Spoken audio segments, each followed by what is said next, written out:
अस्सलामुअलैकुम। चोर कदी भी चोरी करके नहीं मनदा, चोर खुद नूं चोर नहीं समझदा। साडे माशरे दे विच ये चीज़ आम हो गई आ।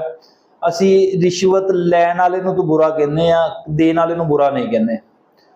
गल इस तरह, साडा दोस्त एक माशाअल्लाह को प्रॉपर्टी काफ़ी आ, वो बैठा दीनदार बंदा वा, लीक दीन दी करन वाला बंदा वा।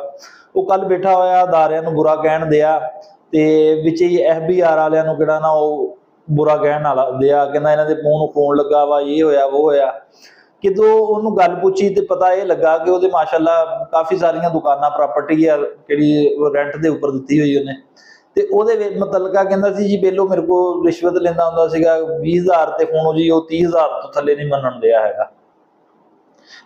ते मामला इस तरह वा कि मैं उहनूं कहा कि यार कल्ला उहदे मूंह नूं खून नहीं लगा, तू कोई 5-7 लाख रुपया जिहड़ा वा टैक्स बचाउणा वा ते फिर तू उहनूं 30,000 रुपया देना वा ते रिश्वत देण वाले दा कोई कसूर नहीं। वो जी पाकिस्तान च इदां ही चलदा। एक साडे कोल ये बड़ा जवाब आ कि असीं अपने गलत काम नूं कहंदे कि जी साडे माशरे दा हिस्सा वा, साडे माशरे दा हिस्सा वा ते इहदा मतलब असीं नहीं सही होना।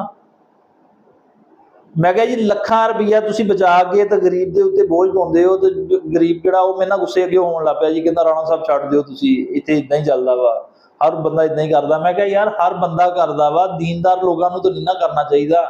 असीं तां कम से कम अपनी जिम्मेदारी पूरी करिए जी। वो कहंदा जी वो किहड़ा गरीबां तक पहुंचदा, गौरमेंट नूं अगर असीं टैक्स दे दईए तो वो किहड़ा गरीबां तक पहुंचदा। मैं कहा जी फिर भाईजान इस तरह वा कि तुसीं गौरमेंट को टैक्स बचा के तो खुद गरीबां तक पहुंचाता होना।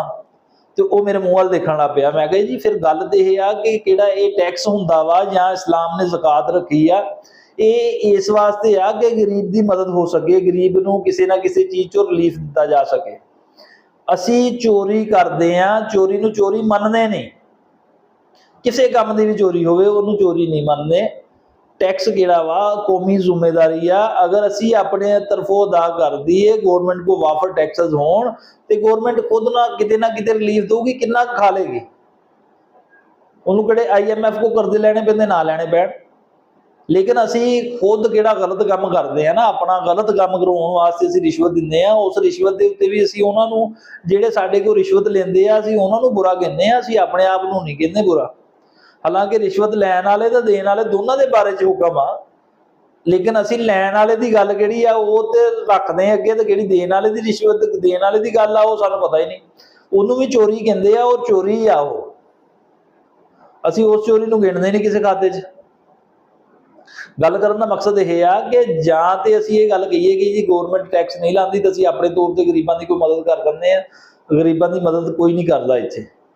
इत्थे तो ज़कात दे मामलात ऐसे आ कि उहनां दे उपर भी इंशाअल्लाह ताला गल करांगा।